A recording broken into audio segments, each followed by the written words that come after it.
Welcome, everybody, to One Stage at a Time, the podcast where we're playing through video games one stage at a time, not skipping a single level. We're in the end game of Doom, the original Doom for the PC, and then everything under the sun. I am Aaron Neeson. I'm joined by my longtime co-host, Andy Prim. Hello, Andy. Hey. And we are joined by Sam Ingersoll. Hello, Sam. Hello, everybody.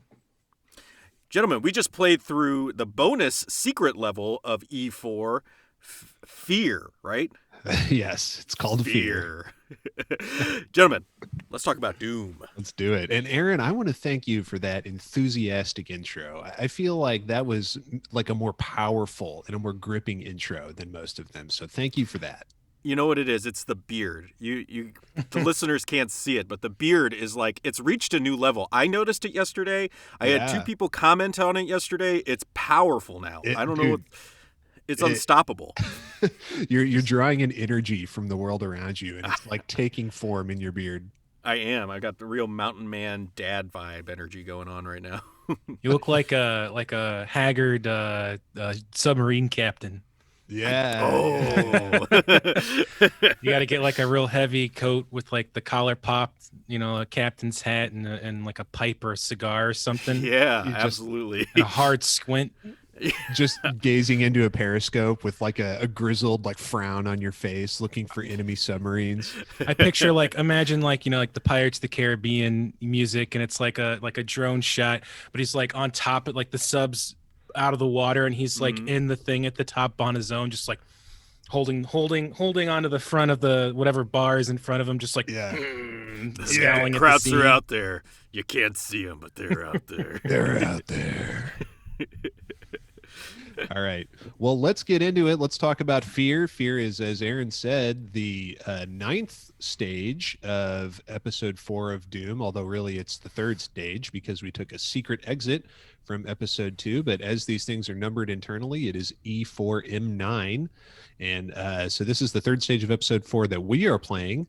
Its title is Fear, and although most of the stages in episode 4, Thy Flesh Consumed, have biblical references, this one is not an explicit biblical reference, although I'm willing to bet that the word fear appears in the Bible numerous times. Yeah, it did seem a bit vague if it was going with the Bible reference. It's like, yeah, I'm sure it's in there, but I don't know like what specifically it might be referencing. They got like, they were rushing at the end, and Romero was like, yeah, Fear, it's probably in there somewhere. I'm pretty sure Peter was afraid at one point. It's fine. Just stop talking to me. Yeah. Not Daniel, though. That guy had no fear. From what I remember. He was a crazy bastard. He was a wild man. I don't know anything about Daniel. Didn't he go in the lion's den? Wasn't that his deal? Sure. I don't know. Yeah, that sounds right. Daniel and the lions. Yeah, that sounds right. That sounds right. Folks, if you know about the Bible, write in, because we have no clue what the fuck we're talking about. Yeah, he was that guy. He was all jacked up on cocaine and went into the lion pen at the zoo in the Bible, right? Like that's him, right? You're thinking of Mike Tyson, who wanted to fight the gorilla. Yeah. Oh, man. Yeah, I could see Mike Tyson going into the lion's den. Those lions were very disrespectful to me, so I need to go in there and kick their asses.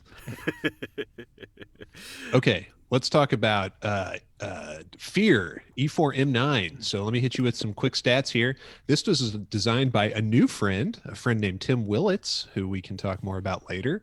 It uses the music track Hiding the Secrets by our friend Bobby Prince. As far as actual secrets in this stage, there are 2. And as far as enemies here, we've got a bevy of them. We've got 13 sergeants, 11 demons, 4 specters, 29 imps, 18 troopers, 11 lost souls, 8 cacodemons, and 2 barons of hell. So it's a bit of a step down from the 12 barons of hell that we faced in Perfect Hatred. But fellas, let's have some opening remarks on E4M9 Fear. So far it's my favorite level in episode 4. I think it fixed the issue I had with the first 2, which was like in the first level, lots of enemies that were teleporting behind me, and I couldn't, like, it was like no matter what I did, they were always fucking me that way. Or 2, where it was like everything was wide open and there was nowhere, you were just kind of a sitting duck. I felt like this one had the same, like, a big bevy of enemies I was constantly killing, and like You know, I wasn't like, I'm not saying it was like a breeze or anything, but I felt like there was enough stuff to like strafe behind, and there was multiple rooms, and it felt more um just, well, like maybe a little more thought put into enemy interaction, me personally. So I liked it a lot. I had a lot of fun with it. I thought there was a lot of a couple of places where you had to do like little jumping puzzles, I guess you could call it, for Doom, and those were a bit more fun to do. And I didn't feel like I was getting butt fucked for no reason in this level, and I really enjoyed it. I had a lot of fun playing it. Yeah, our friends American McGee and John Romero were nothing but cruel to us in the first two stages of episode 4. So Tim Willits has been a little bit kinder in that regard. But Aaron, what are some of your opening remarks? By and large, I agree with Sam. I liked it more than the previous two missions, the previous two levels. There were a couple things that I really liked. I liked the little platforming puzzle to get to the gun, and then also the key. You had to do a little platforming puzzle to get the key. Those little tricky, nice change of pace. And it wasn't like Sam said, you didn't feel like you were getting butt fucked the entire time, which was nice. Like it felt like you could actually use some. You could maneuver some, and you weren't just like pinned in a corner and just enemies like horrific monsters coming at you the entire time that you just get screwed over and over again. Mm-hmm.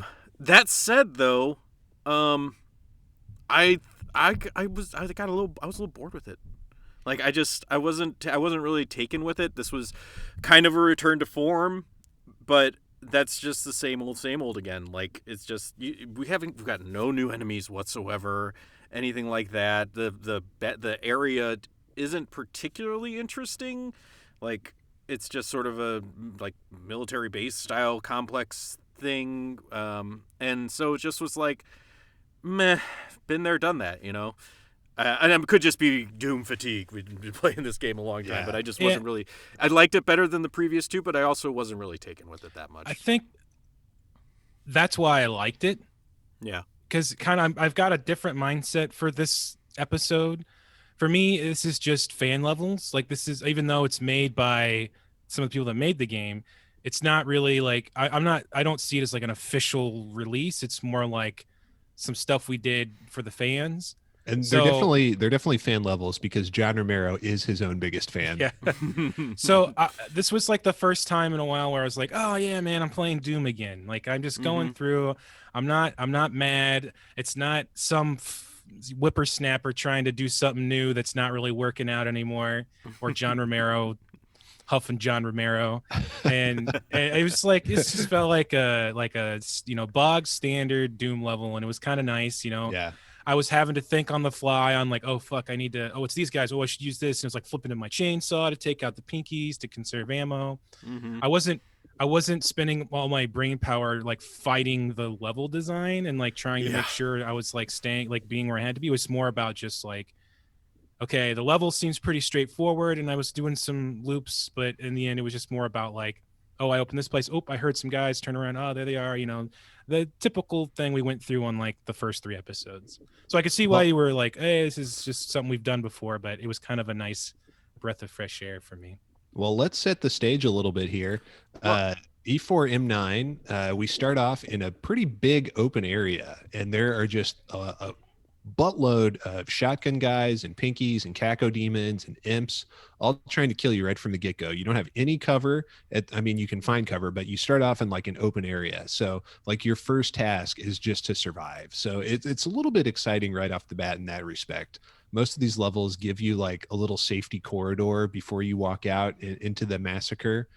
So it's kind of interesting that this one, and I guess Perfect Hatred did that as well, although the shotgun guys didn't notice you at first. But in this one, they definitely see you and they try to kill you. Yeah. Well, Andy, what did you think, like general impressions of the level? Oh, well, okay. So I guess I split the difference between you guys a little bit. I do think that I liked Perfect Hatred, as we discussed last time. I think it's a great level. And it has a lot of interesting design elements to it and a lot of aesthetic things that I really appreciate. This level doesn't have a lot going on in terms of design that's really interesting. There's a few things that are kind of cool, but mostly it's just a flat level, just an open, battle map, deathmatch style level. In fact, I have a theory that this map was designed by Tim Willits specifically with multiplayer deathmatch in mind, and that Mm. single player was like kind of an afterthought. That's my own little theory, and we can talk about that more later. But I this could feels absolutely very see that. much like a deathmatch map.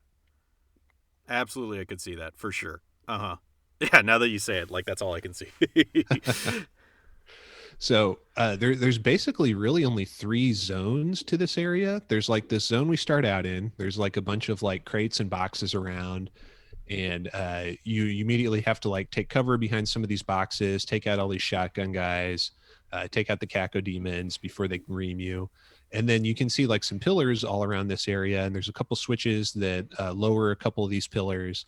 And then there's another little side area around here, like kind of a catwalk running around. There's like a moat. There's like you're on like this little island, and there's like a blue moat around you, and then there's another catwalk around that moat.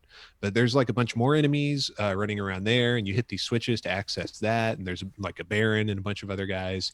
And then from there, you can access. There's like a big area to the north and a big area to the south, and it's kind of wide open. You have like a lot of choice in which way you go, and there's several entrances to each of these areas, so you can tackle it in different ways. But as it turns out, most of this level is optional. You don't actually have to go to huge chunks of this level to complete it. Yeah, So that's one thing that I did like about this level is that it wasn't just a linear path. You could sort of go wherever you wanted and like go at it in different ways. Like watching Big Mac Davis here, he is doing it completely different than I did. like very few similarities at all.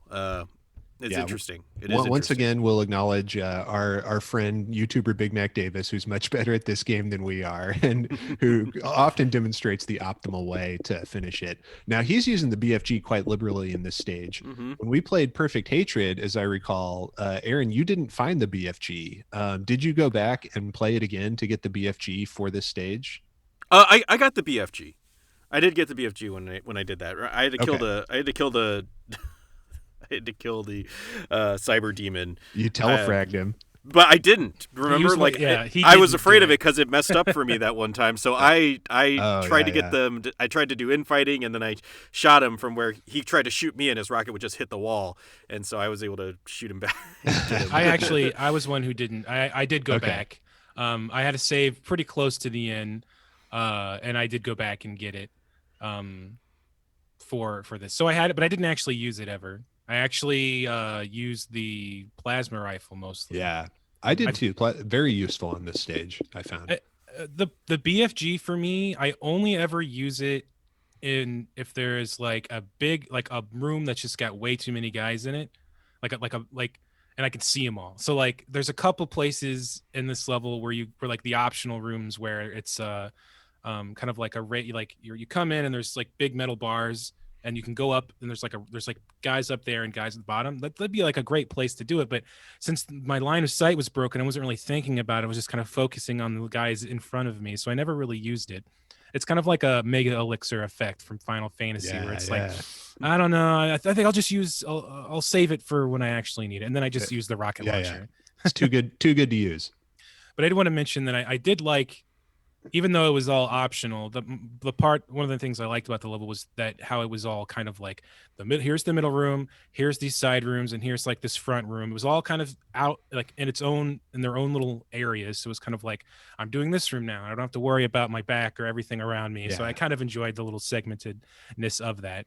Mm-hmm. Yeah, it makes it more manageable. In Perfect Hatred, you never know where something's going to just appear behind you, or you left something undone in the previous room and now someone's chasing after you.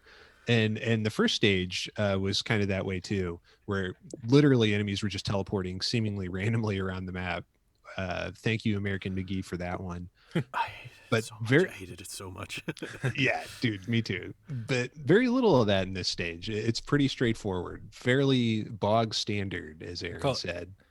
Honest. It's like in a fighting game when a character doesn't have any mix-ups where they can confuse you. They're called an honest character. Yeah. And people usually don't play them because you know what's going to happen. But this is a very honest level. And I think that's why I like it. I don't like when I get stuck in a game because of things that are out of my control, I guess. Like, and this, if I got messed up, it was like, okay, I clearly should have done this instead of that. Not, oh wait, there's 2 Caco demons behind me all of a sudden for no reason. That kind of stuff. None of that. So one of the things that I think is interesting is this area. I think it's to the north. It's either to the north or the south. It's one of the 3 main areas. But after you leave the central kind of courtyard, there's this interior area. Most of this is exterior, but there's this interior area with the wooden paneling. And there's like a little island in the middle with a cage in it where there's a single Baron of Hell who and there's like a walkway all around it. And there's like a blue pool down in there. And he's like throwing green crap at you. And meanwhile, there's Cacos all around, and there's like shotgun guys and imps on like a higher level that can shoot down at you. So it's really like a kill box type area. But there's a few different vantage points. Like you can come in from angles where there's like elevators that take you to upper areas, and you can kind of shoot down in from that area. So there's different ways to approach it, which is part of why I think this was designed as a multiplayer map.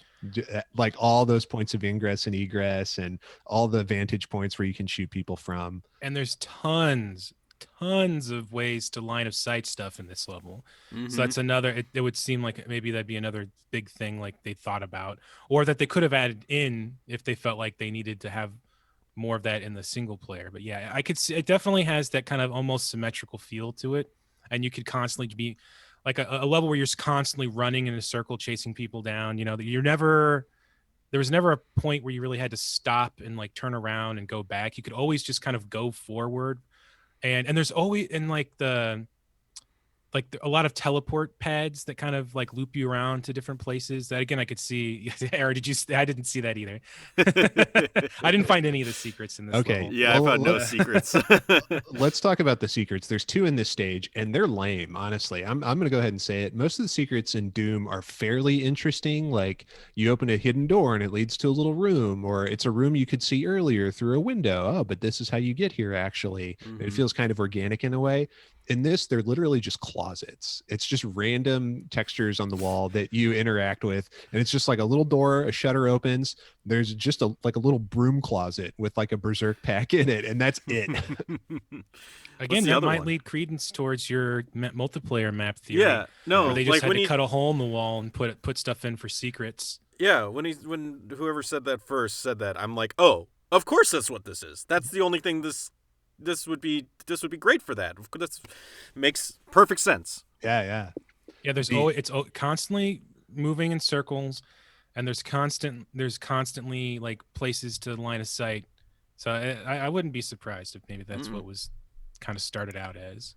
Well, so the first secret is the one that we were just talking about is in the interior room. There's one of like the little corners that you can elevator up to, and there's 2 of those, and they look identical. But one of them, there's like a little texture that you can interact with on just like a little sliver of wall, and there's a berserk pack there. The other one is at the end of the level, right next to the exit switch. If you turn around, there's a texture you can interact with, and there's a backpack full of ammo inside of it. And we have not seen any backpacks full of ammo yet in episode 4. So it is greatly appreciated if you actually find it.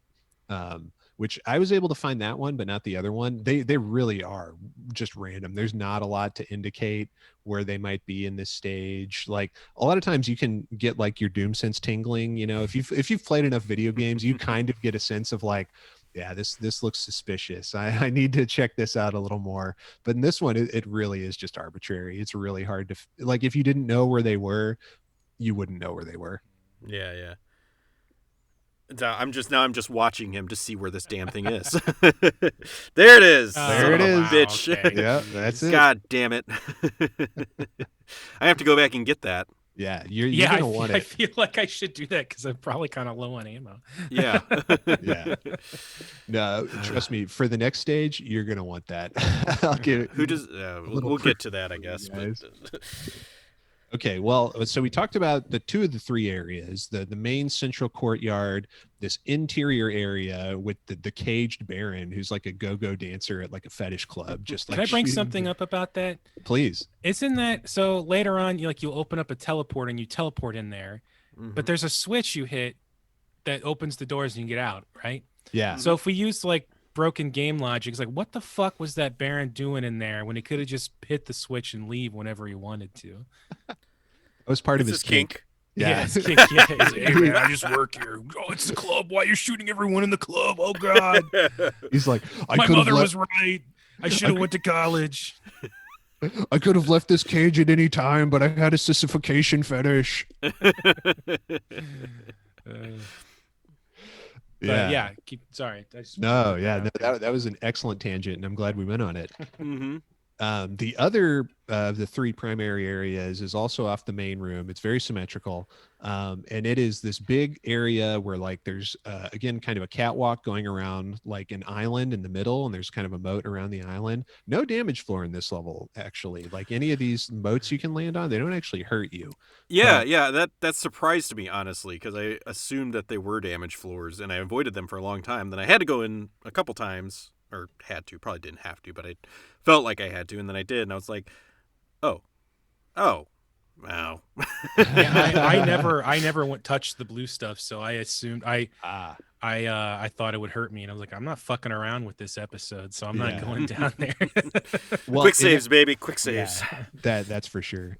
In episode 1, they were kind of nice about it. There would be like a little hazard texture around like a pit if there was no way out, like if you would fall in and that would be like a game over.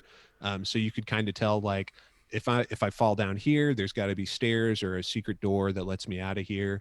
But then I feel like later, like in episode 3, they kind of just stopped doing that. Yeah, It's I was like gonna you're in hell say. now, so you got to just figure it out. Well, and that's another reason why I my mindset for this game is not this is an actual chapter of a real game, is that there's pretty much no visual storytelling like that in this episode. No little tiny things like if it it's not really in our heads because like you said, when we're in hell, it's not really there. There's some stuff there. It's just more like, hey, it's a disemboweled soldier, and then as you go through, you get less of that and more just hellscape. But yeah, like none of that. It's just it feels just like a map pack, like here's a professionally tailored. It's kind of what they're doing with but the final Binding of Isaac expansion. It was a fan made expansion that the developer then got a hold of contact with the people who made it, and they worked together to implement it, and it's coming out officially. That's cool. I didn't know that.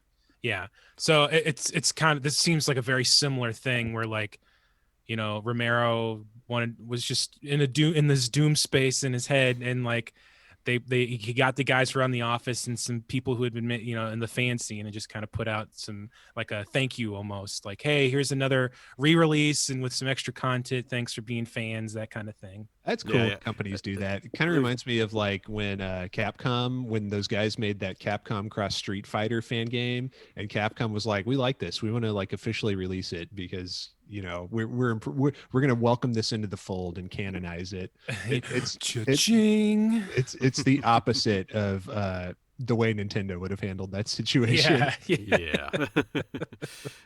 I also love that they got all these. They brought in all the fans, and John's like, "I'm gonna do one too," and he crapped one out in like 6 hours.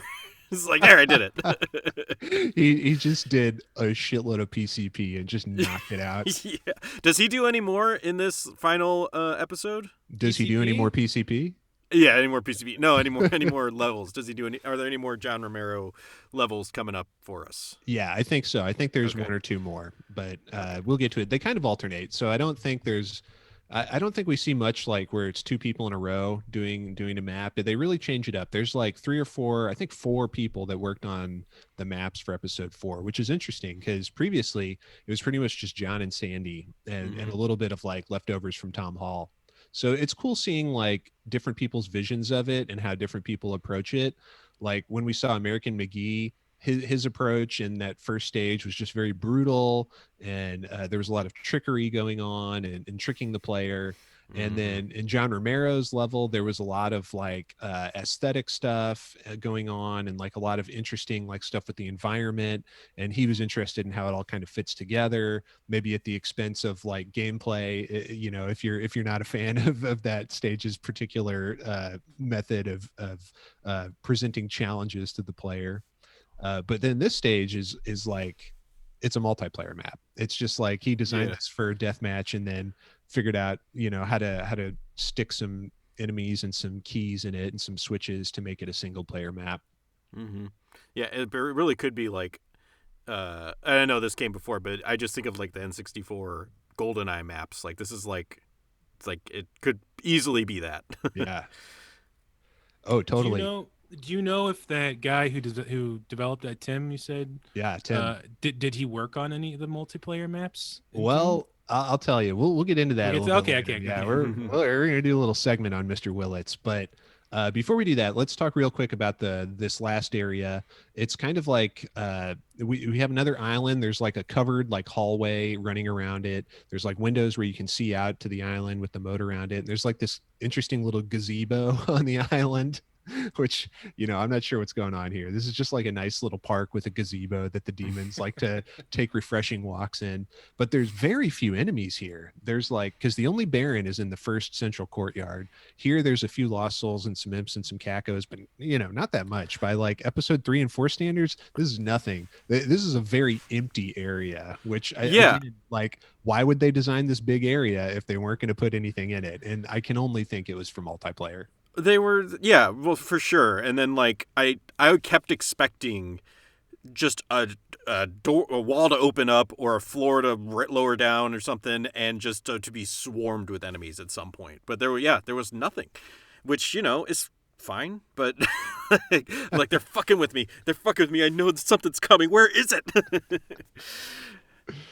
Well, let's talk about how to actually complete this stage, because we haven't actually mentioned that yet. So there is one key in this stage, the yellow key. It's in the central courtyard area. There are these little over like the moat. There's a couple areas where there are these really narrow walkways that you can quote unquote jump onto, which in Doom terms that means you walk fast enough that you just kind of zip over a gap, like a short gap. Mm-hmm. And at the end of one of these walkways is a plasma gun, and at the end of the other one is the yellow key. So you get the yellow key, and then you go to the gazebo area, and on the far side of that, there's 2 yellow doors, but they both go to the same place, and then the exit switch is right behind there. So you can actually finish the stage very quickly. You don't ever have to go to the interior area with the Go-Go Fetish Club, Baron of Hell. That area is totally optional, and I mean there's some power-ups there, but you can just totally skip it. So I feel like for speed running, this would be an extremely short stage to finish. Yeah, it's that was another thing that surprised me, because I didn't notice it at first. When you're first in that room, you're just scrambling for your life for a little while, so I didn't notice it right away, because then I was in other rooms killing those guys so that they weren't line of sighting me from the sides there. So I didn't hang out there for very long, and so I just progressed in the level. And so for a while I was like, okay, where's this damn yellow key? Where is it? So for me it was like the opposite, because that was the last thing I did. Was get that yellow key. Yeah. Not because I just was saving it for later, but because I had no idea where it was for a while. Yeah, no, it's like your Doom instinct is like, clear the room. Okay, here's this room. I better clear the room. And you just keep doing that. It didn't cross my mind that I'd just be sitting out in the open right over there, and I could skip this whole damn level. I have a question for you, Aaron. Shoot. You mentioned before that you felt like you had to go down into the blue, and that's how you found out that it didn't hurt you. Was it when you were trying to get the yellow key and you just fell off? No, I didn't fall off ever when I was doing that. I didn't when I was doing that.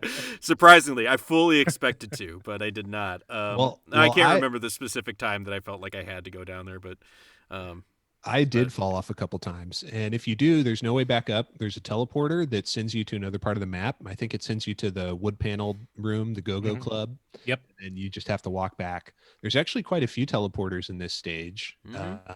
Which again makes me think multiplayer, just because that's like a very Quake thing, actually, which this came out after Quake. So, and a lot of the guys that worked on this worked on Quake too, as well. So maybe they had that in their mind when they were making this. I don't know. I think they probably did. I mean, Tim Willits was a big level designer on Quake, which, we'll get into a little bit more in a minute. But there's even, like you said, Sam, there's even teleporters. There's one at the far side of the interior room and one at the far side of the gazebo room. So both the far extreme ends of the map, you can teleport between them. So, Yeah. it's like, Very, yeah. how can you see this as anything other than a deathmatch map? All the clues are there. I'm just saying, open your eyes and think about it. Don't listen to what the government's telling you. I would be more surprised Doomanon. if we found out that it wasn't initially designed as a multiplayer level. Like, Yeah. that would be the bigger surprise to me. Okay, well, I think that's about it. It's not a huge stage. It's not particularly complex. Sam, did you say Doomanon? Yeah, I did. That was really good. I like that. So sometimes the best gags, you got to take a while and digest them. This is Doomanon. We're storming the gates of hell. Citadel. We're going to storm the castle of Pandemonium and cancel the vote to re-elect Satan. Yeah. Oh god. Although I got to say, the whatever Pandemonium's police force, they would have dealt a lot more harshly with those yahoos than the Capitol Police Force did. Yes. It's like There'd be no selfies taken. I was thinking about this the other day. Like, everyone's like, the Capitol Police Force did a shitty job. Congress had to evacuate, yada yada yada. And it's like, that's true. The building wasn't secure. However, they had guns. They shot that one lady, but they could have blown all those people away if they wanted to, and they chose not to. So, think about that. There's a little bit of restraint from our police force, I suppose. I guess I'm glad that they weren't like Hell's police force and didn't just waste everybody. Yeah. It's like there's everybody's pointing out online, like, oh yeah, they were very violent to BLM protests, but not to this. And everyone's like, oh, so you now like police brutality? It's like, no, we just wanted you to not shoot and beat BLM protests like you didn't shoot and beat these guys, these seditionists. Something's fucked up in Washington when peaceful protesters are beaten and smoke bombed to get a photo op, and other protesters get led into the building. And it doesn't matter what your feelings are on political ideals and Black Lives Matter and all that. Like, something's fucked up when that shit's happening like that. Well, I personally think that the path towards equity is for the police to just like extrajudicially execute everyone regardless of their background, and I think that would be backed up by Doom Guy. I mean, I think if we go by Dwayne The Rock Johnson from Doom the film, his classic line, "Let God sort him out." That's Doom Guy's attitude. Just kill them all, let God sort them out. With demons, the original origin of the real Doom Guy that we're playing here was sent on his, punished for not opening fire on innocent civilians. This Doom Guy would be a BLM protester. He is anti-police, police state and police extrajudicial killings. You're right. I forgot about that. Yeah, man. It's been so long since we read the instruction manual. It's all slipped my mind. We've committed so many atrocities since then. Demon lives don't matter. That's the thing. Yeah, I mean, from Doom Guy's perspective, I suppose that's right. But makes you think. These demons had families. It's a whole nother planet that he's now invaded. Yeah, that's right. Because how many innocent bystanders has he blown away? That imp has had grubs at home. Had 3 grubs to feed. 3 larvae about to pupate. Humans started this whole fight with screwing around with their teleporters. It's true. The demons didn't want any part of this, but they were pulled into it, and then they end up with Doom Guy just committing Armageddon on their planet. One man genocide Christopher machine. Columbus. Hey, do you demons want these blankets? I promise they don't have smallpox. He pulls the blanket off and it's a BFG.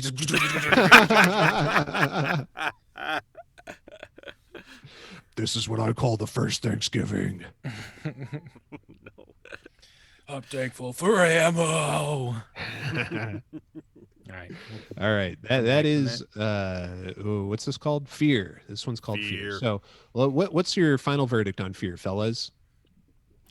Aaron, give us your final verdict. It's fine. It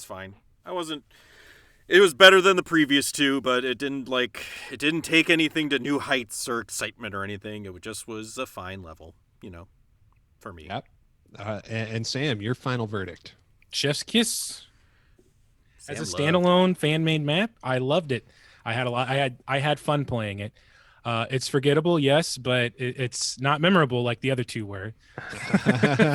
Yeah. Yeah. Either memorable for the wrong reasons, or I don't Forgettable think for the right there's. reasons. Yeah.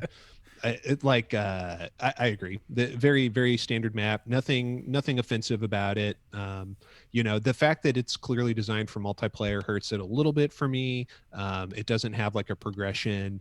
The way that you finish the level, you can just skip so much of the map that's not necessary. So those hold it back a little bit for me. But there's, like I said, nothing bad or offensive about it. It's perfectly fine, and I like exploring everything, and there's a lot of fun combat to be had here. So yeah, nothing wrong with this map at all. I definitely give it more points for being in episode 4. If this was in any of the other episodes, I'd probably knock it down a few as being kind of, like you said, boring and just kind of uninspired. But yeah, it gets bonus points just for because it has no like connection to anything. Like all these levels in my mind are kind of just like a singularity. They're not a continuation really. I mean, the map, there's no map, right? It's just the skulls. So I just kind of thinking of it as an individualistic kind of thing. Do you think you're giving it you liked it more because the previous two we played were so miserable for us? I mean, not that helped Candy, a little bit, but like I said before, the biggest reason why I give it higher regard is just because it's a standalone thing. Okay. If this was like in the middle of 2, I'd probably be like, oh, yawn. Yeah. And it is weird that this is the secret map.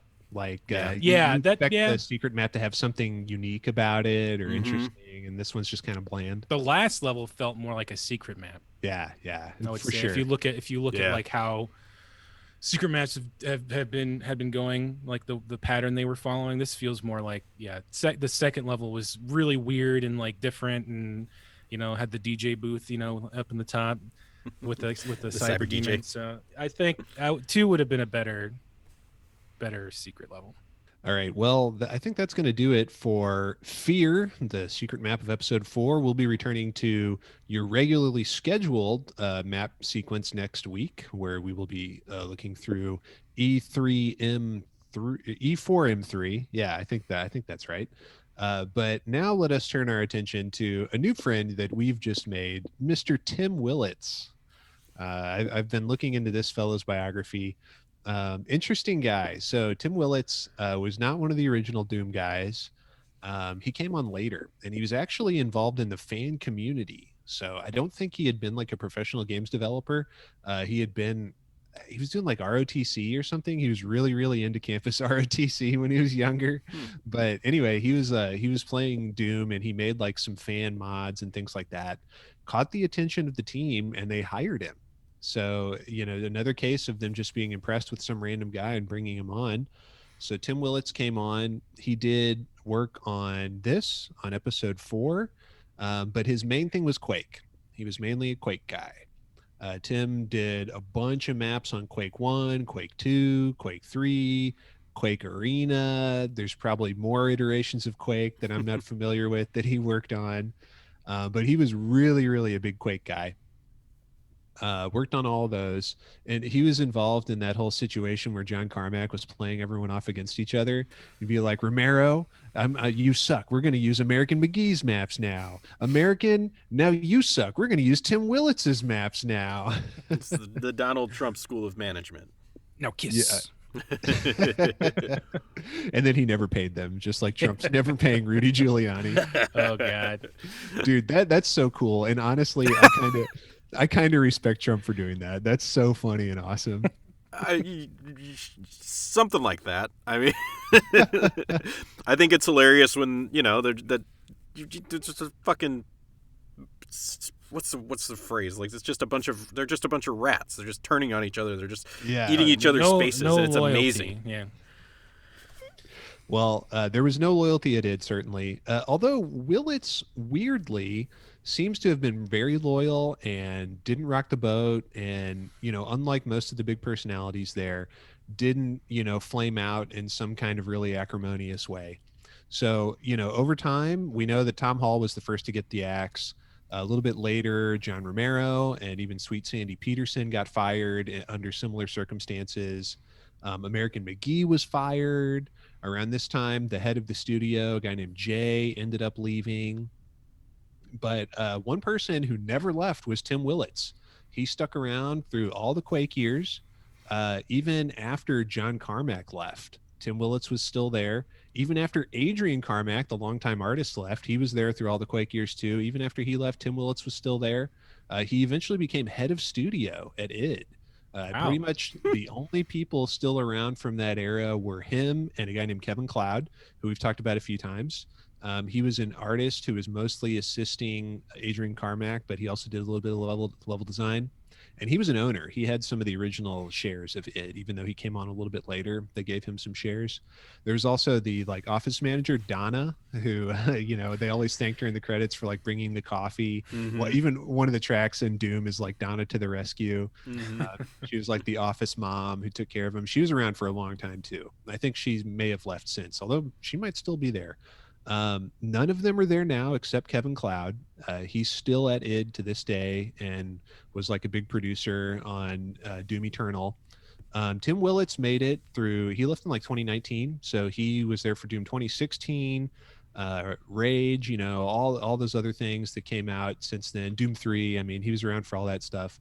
He's since left to go to a company called Saber Interactive that does a lot of development.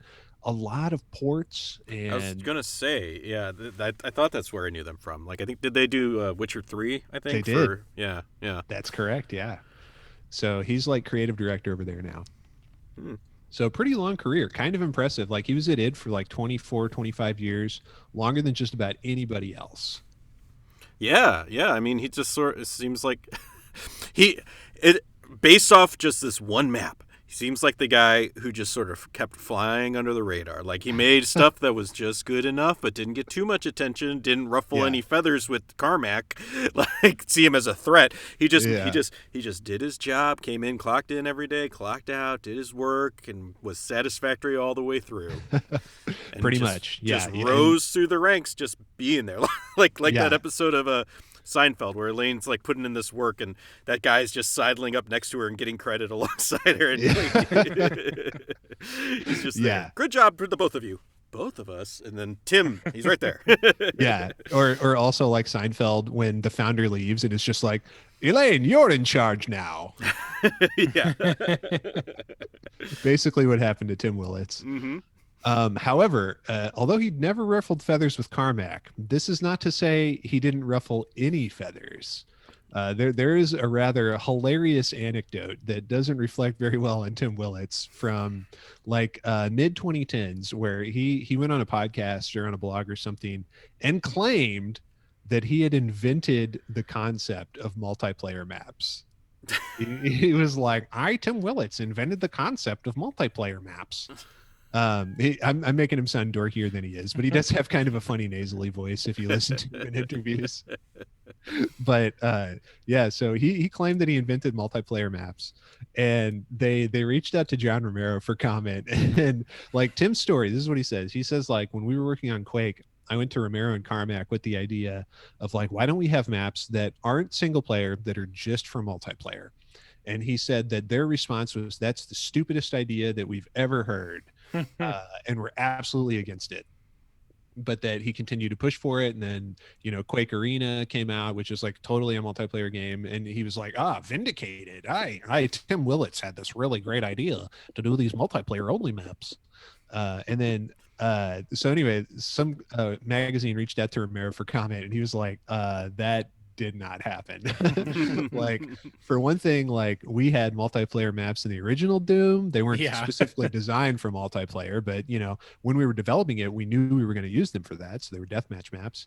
And then actually, that's admitting that Willits is right. Like, yes. But there are numerous antecedents. So Tom Hall worked on a game called Rise of the Triad, which was a PC shooter and a Doom clone around the same time. And that game had maps that were specifically designed for multiplayer by Tom Hall. So, and that's not to say that Tom Hall invented the concept, but that here's Big Dick Tom Hall, coming in like years before Tim Willits with the idea. So, and then they reached out to Carmack for comment, and Carmack surprisingly was like, I don't remember this, but I trust John Romero's memory here. So I'm going to endorse what John Romero said. So you got the Johns teaming up to say fuck you to Tim Willits. American McGee, they got a hold of him on like, his boat in the middle of the Pacific Ocean or wherever the hell he is. And he called Tim Willits a serial credit thief. And Ooh. also, in strong terms said that did not happen. Damn, so the sidler, he is the sidler. He's Yeah. the sidler. he sidles up and takes the credit too. Need to get him some Tic Tacs. Oh, yeah. Little Seinfeld. Little Seinfeld humor for you folks. I've been watching a lot of Seinfeld lately, as well as Frasier, and I had an insane dream the other night that there was a crossover between Seinfeld and Friends, and Kramer was living at Joey and Chandler's apartment, and they would like cut back to Jerry's apartment and he'd be like, well, at least Kramer's not barging into my apartment anymore. And then it ended up in like a 3-way battle royale between the cast of Frasier, the cast of Friends, and the cast of Seinfeld. Who would win? I mean, what, ratings wise, or like actually fight to the death wise? I'm thinking actual fight to the death wise. I think the cast of Seinfeld, because they wouldn't play fair. Yeah, they wouldn't play fair. They have no ethics. George would cheat however he could. Elaine's got that shove that's really powerful, and the K-Man is just so crazy. He could probably take them all out on his own. I was gonna say Kramer, if nothing else, Kramer's such a wild card. He would, and George has the rage. I mean, come on. Well, we know Monica from Friends is freakishly strong, and she has some rage too. And so. Phoebe has a dark past. Yeah, Phoebe would straight up gut someone. Yep. She wouldn't hesitate to end the life. Frasier's dad probably owns a gun, though. Do you think anyone else of them would own a gun? No, that's the thing. Like Niles and Frasier would just cower, but yeah, Martin would whip out like a 30. They start blasting him. He's like, this is my old police revolver. Spins the barrel. Blammo, blammo. This is for the guy that shot me in the hip. He never gets up from his chair though. Just blows him all the way from a seated position. He sends Eddie to drag the corpses over so he can dress them. And it's like the bunny from Holy Grail, just like going for people's throats. He would totally kill the duck and the chicken. He would. Is Ross's monkey Marcel in the fray though? Guys, there's so many variables here. Okay, we've got a whole new podcast we just developed here. I would do that podcast with you guys. Sitcom death battles, yes. Dude, that's. I think we found our new side project. I think we did. Man. After we get tired of talking about video games, that's what we're switching to. Pop culture death battle. Well, I guess there's a lot of those, but still, it'd be fun. Mm-hmm. All right, well, that's it for Tim Willits. We'll see him again. He's got 1 or 2 more maps in this episode, and we'll see if they're all this way. But after learning that about him, it made so much more sense to me how this map feels multiplayer focused. It seems like he just always had that in the back of his head when he was making these things. I think he just misquoted himself. He should have said he came up with the idea of creating repurposing a multiplayer map for a non-multiplayer map. Yeah, there you go. He was the first one to come up with that. Well, sort of. I mean, because they were doing it in Doom 1. Repurposed though, like just making a stupid joke. Yeah. Oh, okay. He said, "Hey, I made this multiplayer map," and they were like, "Tim, where's that single player map that we asked you for?" Wait. Here Hey, look, I made this single player map. I get it now. It took the train a while to get to the station on that one. That's a very good goof, Sam, and I'm sorry I doubted you. Yeah. Aaron was doing a visual joke for this audio podcast, folks. He was doing a little chef's kiss maneuver. I wasn't trying to draw attention to myself here, Andy. I was just trying to. I was being Sam's Doom guy, doing the chef's kiss, so I wanted to do it too, and I wanted you to keep talking. All right. Well, maybe we'll talk more about Tim Willits in the future, but even though he told a ridiculous lie that was easily disproven, he put in some work over the years. So respect to that. Respect. But I have a question now. This is some gaming news that came up this week, and this is a question for my good friend Sam, who I know is I have a feeling I know where this might be going. he's deeply tied into streaming culture. Yeah. I've been hearing a lot about this, and I don't understand it. Sam, can you tell me what is a PogChamp and Yes. what is a Gutex? Okay, yeah. And why is he fucking insane now? Because right before we started the podcast, I was watching his. He had a rebuttal video he just put up about 2 hours ago about the whole situation. So there's a handful of emotes on Twitch that are from way back in the day, like when it was before it was even Twitch, it was just in TV. So there's the Trihex emote's real famous. The Kappa emote is another face of a person who's been streaming, when that's kind of like slowly becoming the internet term for sarcasm. You say something sarcastic and you put the Kappa emote. Okay. Jebaited is another one that's gotten real popular. I forget the guy's name, but it's whenever you like trick someone, it's like you've got jebaited, you got tricked, haha, you got fooled. So PogChamp is the emote for like, oh, that's cool. Pog is like saying that's cool. PogChamp, that's cool, good stuff. And it's a picture of this guy Gutex going like, and it's from this video they were doing. Something happens, like a light falls over, and he just goes, oh shit, the light fell over. Became a meme. It was like it was on a green screen, so it was easily cutoutable. He was I forgot the name. Cross Counter TV was his thing back in the day. It was like a fighting game commentary back like in third strike. It's been around forever, and it's fallen apart, and he's been struggling, and it's kind of been sad. I've been like watching his streams off and on for years, and like he's kind of, his life's kind of falling apart a little bit. Turns out he's an insane like I don't know, it's not quite as bad as they make him seem, but he's still like hey, I was watching he was talking about the Capitol. So what happened basically was he put a tweet out that said, I'll read the tweet. Was he the one who was really into Street Fighter 4? I feel like he's a Street Fighter guy, big old school fighting game guy. And then like Street Fighter 5 came out, and they like all wanted to commit seppuku because they hated it so was much. Bad. Is it bad? Basically, he said like, will there be mourning for the lady who got shot, or will there be he was basically asking kind of a vague question, insinuating that she was a patriot and the hashtag MAGA martyr. He's like, will there be mourning, or will there be like, it wasn't a call to like violence, but it was clearly like, dude, what are you doing? It was like right at the beginning, before everyone, just all the corporations were like pulling away from anyone slightly resembling any kind of positivity towards what happened. So and he had some other things about like not anti-vax stuff, but like just kind of off, little like, you okay, man? What are you really talking about here? Like talking about InfoWars being like, hey, they had the best reporting on the Capitol incidents. Like, oh fuck. He's probably right about that. I mean, I'm a longtime fan of InfoWars.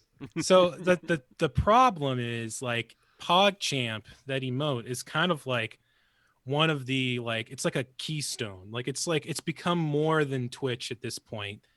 So what Twitch has decided to do is remove him from as the face of PogChamp, the emote, because you just type in the word PogChamp and it would come up with this picture.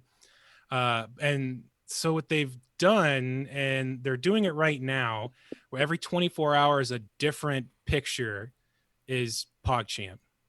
So, but that's already been a fucking mess, because like one guy at first he was misquoted. Like the quote was, white lives don't matter because white people don't exist. But out of context, he's probably right. His point was not that he was comparing the phrase like black culture to white culture. So it's not the same thing. Therefore, you can't say white lives matter, because it's kind of like a comparison thing he was talking about. Yeah. But people were just he said white lives don't matter and he's PogChamp. We're mad. And you got the other guy. So it's like, it's already become like, and that's the second guy who was PogChamp. So like, now that they've removed Gutex from the PogChamp, we've got white genocide happening on Twitch.tv. it honestly doesn't even matter that he's been gone because he's so he's pretty irrelevant. Like he's been struggling to become relevant. Like he can't get any tweets anymore. It's kind of sad. I'm like, this guy's gonna kill himself. Like if this gets any worse, like I'm like, he's just like from just like a person who doesn't know anything about him, and I'm just looking at the videos and just seeing like the quality and like he's gone through some stressful times. I don't know him personally, but and then this, it's like, what the hell? Yeah, it's just all kinds of fucking weird shit. So I hope they just pick one and move on. But I don't. Yeah, I was halfway through his rebuttal video when we started the podcast. It's on Cross Counter TV. That's fortuitous timing then. And I'm sure his rebuttal video will go over well and everyone will accept it and he'll be vindicated and he'll return to his PogChamp status any day now. I think it had almost double the dislikes to likes. Oh no. Yeah, it was like 600 likes and like 1100 or 1,000 dislikes. And it was only an hour or so after he posted it. That kind of reminds me of a little bit, less recent in terms of internet stuff, like if it happened like 3 weeks ago, it's ancient history. But when that Minecraft speedrunner Dream got busted for cheating and he posted a rebuttal video that was like, I talked to a scientist and the scientist looked at my data and they agreed that I wasn't cheating. Yeah, it's like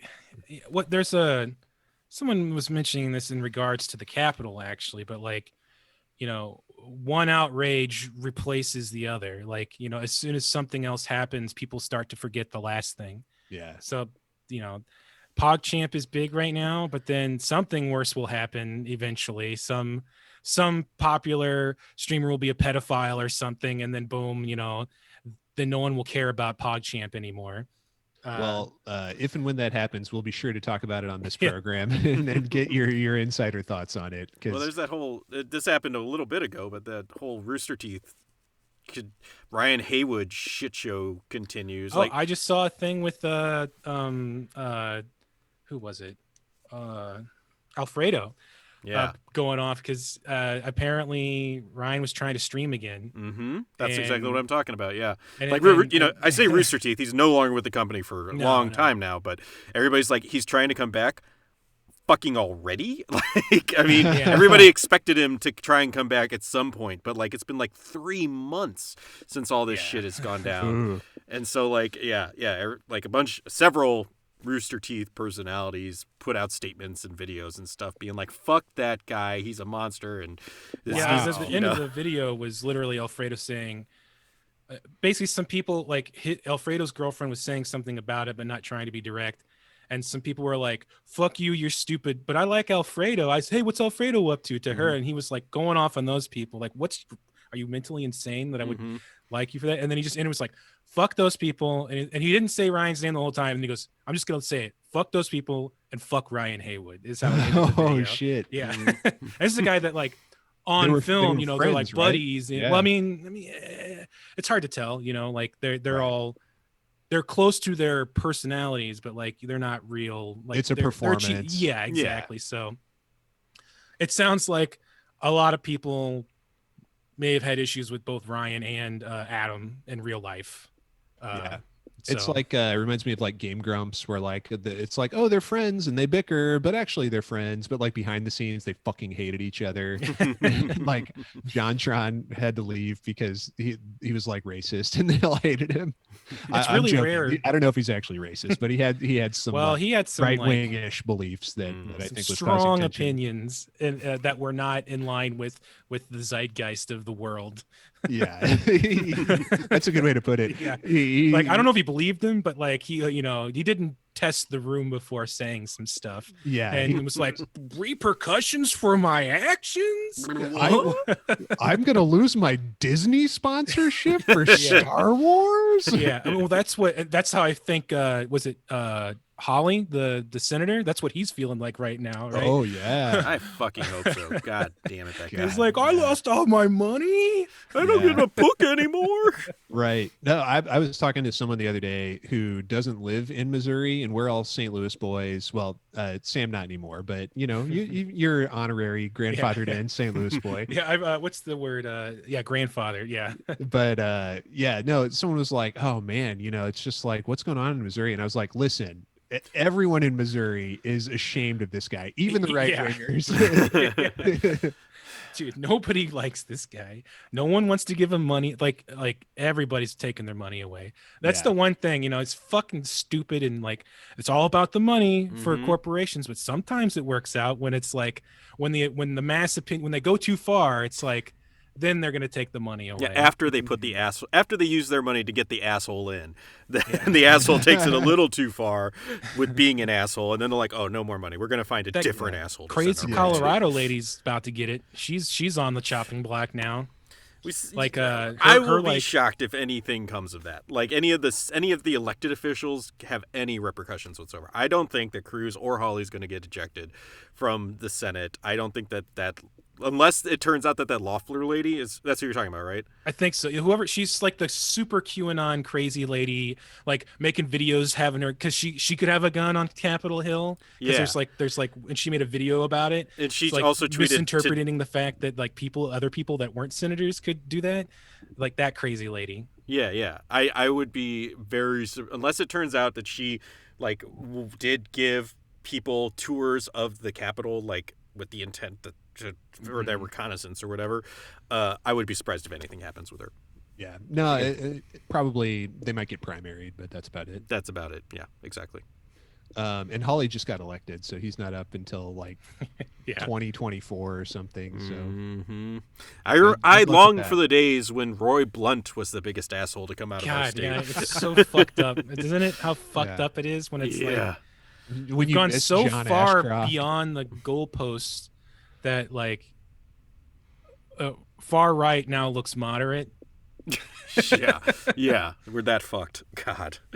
I wanted to jump back off of this upsetting topic to the other upsetting topic we were talking about a minute ago with people getting canceled and then like coming back immediately. It seems like that's been happening a lot this year, because there was a guy in the Fire Emblem community. I'm kind of halfway into Fire Emblem Tube. And there was this guy called Mangs who like he makes like a bunch of Fire Emblem videos. They're not that great, honestly. His whole shtick is like he's loud and he talks about tits a lot. But like he got in trouble for like going to a con and being really creepy and like trying to sleep in the same bed with this other girl. And like, a bunch of other things came out, like chat logs came out where he was just being like nothing but a pervert and a creep to all the women in the Fire Emblem community. Everyone was like, okay, yeah, fuck this guy. Let's all cut ties with him. And then he made a video where he was like, I have a problem with alcoholism and, unhealthy relationship with women, so I'm turning off my Twitter and my YouTube page and I'm going to try and get help. Everyone was like, oh, okay. And then a month later he was like, I got help, I'm back, I'm better now, let's all better. And that's the thing, it's going to happen more and more, and the more it happens, the more people will get used to it, and then they won't really care anymore. I just listened to oh fuck, what was his name, the redheaded comedian we went and saw, Aaron? Carrot Top? No. Fuck, Louis C.K. Louis C.K. Yeah, I couldn't see. Yeah. He has a set about the whole him jerking off in front of women. Like he has a whole bit about it now. That's very upsetting. His bit's like, just make sure, like really make sure that when you ask if you can jerk off in front of them, that they're really okay with it. Was his joke. Yeah, like trying to make light of the situation. That's a rough chuckle. It's not a good joke, Louis. So it's like, if it's gonna get, it's because it all trickle down works, but not with the economy. It works with like the way you act. So like when you've got all this like denying and fake news and all this shit, and people are inundated with it, it starts to affect everything else and media. Before you know it, you got 400,000 dead from a pandemic because people don't believe it's real. Well, that's a bright note to end this podcast on, folks. And you know we're screwing around and talking about depressing topics, but video games are always out there, and you know you can always enjoy them, even if the content creators surrounding them are shitty people. But Doom is good. You should play Doom, and you should play other games that are good also. And we'll be back in about a week's time to talk a little bit more about Doom Episode 4 with map 4 of Episode 4, which I forget the name of right now, but I'll look it up while Sam is giving you his advice for the week. Sam, what advice do you have for our listeners? So, all you new VR users out there, a quick tip that'll really help you get your VR legs. When you set up your kind of surrounding area for the first time, find something in your house near where you're going to be that doesn't really move that well, like a couch or a big easy chair, and put your leg right up against it, and then start from there. That way you can always find where you're supposed to be at any time, because that really helped me a lot from not falling on my ass or punching a hole through my TV. So calibrate your room. Like find something you can actually put your leg up against physically when you do it. Right. That way you always have kind of a grounding point to come back to. That makes sense. Yeah. So I could see getting disoriented very easily and just like breaking all the stuff in your house. It's very easy to get turned around because you move, but then you can readjust the camera, and then all of a sudden you're facing like a totally different direction. Don't even realize it. Yeah. Well, thank you for that advice, Sam. And I just looked it up, and the next stage is called Sever the Wicked, which is a pretty tight title. So we'll play that one in about a week's time. And Aaron, what do you want to say to the folks at home before we leave today? I want to say thank you, everybody, for listening and or watching. Please go to onestageatatime.com for more of our stuff and more episodes. Please like, share, and subscribe. We appreciate it all as content creators who are not as shitty as some other ones out there. We really appreciate your listens and your likes and all that stuff. And we will see you guys next week. Andy, give us that sign off. Save and continue.